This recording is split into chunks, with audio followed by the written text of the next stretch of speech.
please subscribe and don't forget to press the bell icon to get notified whenever we upload a new video. Welcome back. Well, you'll have to say that the markets have negotiated the lows well. At the moment, 1/3% higher. Even if it's given up 10,200, psychologically an important level, it's still very much in the vicinity. Let's look at other stocks that have been interesting lately.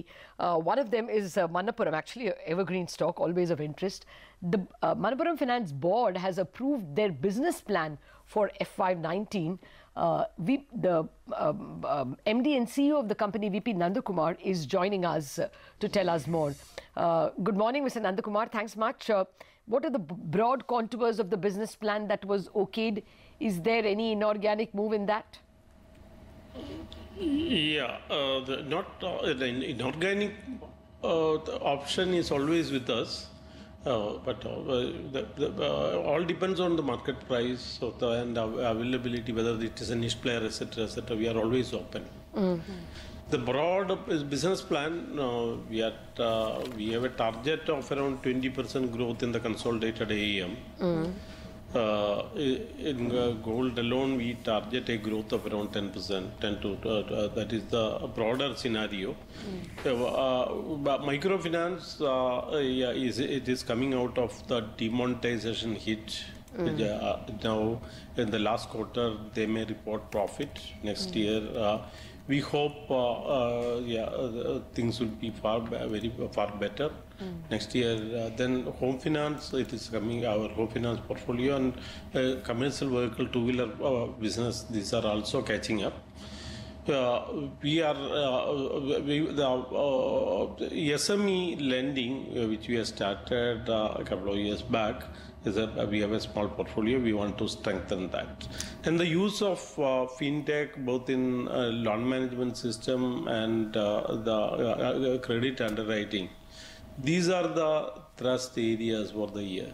Okay. Mr. Nandakumar, good morning. So you said 20% growth in your consolidated AUM and 10% growth in the gold portfolio. What about the rest? Yes. What could the growth be in home loans, commercial vehicles, SME lending, microfinance put together? Yeah, microfinance, we expect a growth of around 20-25%, 25-30%. We expect. Last year, because of the problems, we have witnessed rather a very slow growth. Home finance should catch up with the market trends. We are in affordable housing. Commercial vehicle, we are altered that we may reach around 700 crores this year. Next year, commercial vehicle and two-wheeler put together is expected to almost double. These are the general projections. We are into NBFC lending, and that also is expected to grow because we feel like the small rated and credit rated NBFCs may require funding. These are the opportunities we see. Okay. What may the margins do? What is the length of your... How much did you borrow in the last 2 years when rates were very low? And how much of that comes up for renewal? So we have currently a loan book of around 15,000 crores. 3,500 crores is the net own funds. The balance is borrowing through various means. One is the major portion, around 60% is bank funding. The balance 20% is through NCDs, which are placed majorly placed to institutions. The major part is institutional placing. Then the third is the CP. The borrowing last year has come down to average cost of borrowing has come down to around 8.5%. We see some hardening in the interest rate, and we budget that can go up to by around 50 basis points. These are our assumptions. The credit lines are intact for us. Okay. Mr. Nandakumar, what about the rumors that keep surfacing about promoters looking to sell Your comments on that? See, I have continuously denied this. I think the reason for the rumor is we are a niche player. So the niche players always may have a market attraction. The other could be the gold loan, especially in our business, it's almost a zero NPA business. We have moved to a shorter tenure loan, 3 months loan. And our LTV is around, average LTV is around 69%. So we have managed the price risk also with this, we hope to a great extent. These could be some attractions, but as a promoter, I have no interest to sell my stake. This I have been made it very clear. I have been rather acquiring as and when I have surplus liquidity. Okay. Now, just to complete that point, I was asking you about cost of money. How will margins therefore pan out? If costs rise, you'll be able to pass it on? Keep your margins static? No. What we feel is for around 40-45 basis points could be the shrinkage in the net interest margin. So that could be contained through growth. Okay. Any asset quality And pressure that... Sure. Sorry, just one last question. Any asset quality pressure that you're seeing in some of these newer businesses that you're increasing your exposure to, whether it's SME lending, home loans, CVs, etc.? These are still in incubation stage. So the hit is not very much. So we have been learning this for the past 2 years. With the learning what we have, this year, next year we plan to grow that business. All right, Mr. Nandakumar, thanks a lot for your time today. That's Manappuram Finance. By the way, the market is, once again into that resistance zone and not able to take out. And the Bank Nifty is quite volatile on the weekly options expiry day. Good time to get Ashwini and Mitesh back. Rajat Bose also joins us. Ashwini, thoughts on the market action? Is there a trade here? And what about individual stocks? It's just chopping around. So I don't think it's going to break out today. As far as action is concerned, I don't think large stocks are doing a whole lot. But since crude is moving up, so Aban offshore, Dolphin offshore, those sort of stocks are back in action. If we start crossing 70, etc., from 160 last time we saw Aban getting up to 280. So those are the niche kind of plays. Plus, I've been saying since morning, consumption. So Bata is a buy with a stop of 706, target of 725. Titan is a buy with a stop of 870, target of 905. And Balrampur Chini is a sell with a stop of 93, target of 85. Okay, in fact, Ashwini, Balrampur Chini is down about, I just wanted to make a point. Balrampur Chini, just pull out the chart of that one, is down about, I think, 4-5% now. It had that sort of counter trend move yesterday, but obviously that's being sold into right now.